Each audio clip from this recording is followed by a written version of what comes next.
Thank you. The chair is now pleased to recognize Mr. Ted Stroll. He's the president of the Sustainable Trails Coalition. He comes to us today from San Jose, California. Welcome to the committee. Thank you, Mr. Chairman. I appreciate it. Good afternoon, Chairman McClintock, Ranking Member Hanabusa, and subcommittee members. I'm Ted Stroll, president of the Sustainable Trails Coalition. We founded STC to restore the Wilderness Act of 1964 to its two original purposes, conservation and rugged self-reliant recreation. Chairman McClintock's bill, H.R. 1349, will accomplish this.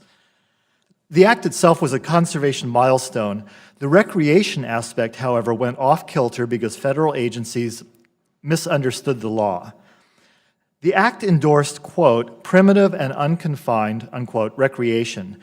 2 years later, in 1966, the Forest Service correctly interpreted this language to allow all forms of human-powered travel. But 18 years after that, in 1984, the agency changed its mind, limiting overland travel to horse riding and limited forms of walking. The National Park Service and Bureau of Land Management later adopted the same rule.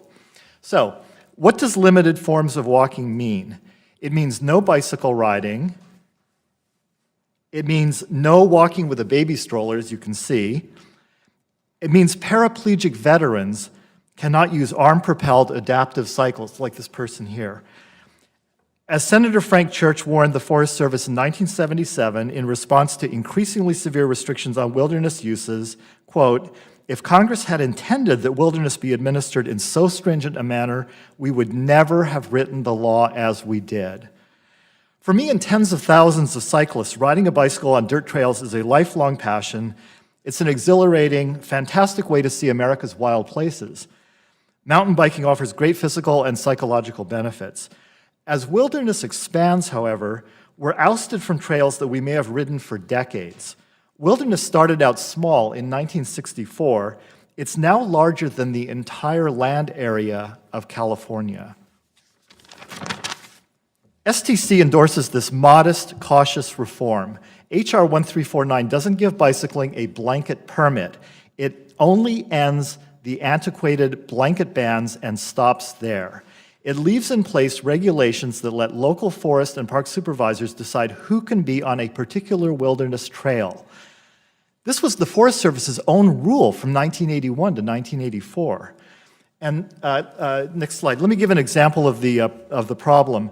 Nationwide, the Maah Trail in North Dakota, and this is the map of it, is the longest Forest Service trail that allows bicycling. The trail draws cyclists from around the U.S. and Canada and benefits North Dakota's economy. Some 70% of trail visitors are mountain bikers. However, we cyclists can't ride all of it. If you'll note the magenta area at the top of the map, which I've highlighted with a box, in that area there's a short stretch of the Maah Trail that runs through a wilderness area in Theodore Roosevelt National Park. This severs the trail for bicycling. Current rules won't let the park superintendent open the trail to bicycle riding even if she wants to. H.R. 1349 would restore that authority to her. We think it would benefit the National Park Service because mountain biking is environmentally benign and introduces younger people to the outdoors. The government's map shows horsemen and a mountain biker happily greeting each other on the Maah Trail. It won't be any different on the brief wilderness section of that trail. Any people who oppose H.R. 1349 should ask themselves, why don't I trust the local forest or park supervisor to manage a wilderness area? Top-down prohibitions were issued decades ago when mountain biking was new and little understood. They remain frozen in place. It's time to let local land managers regulate human-powered travel.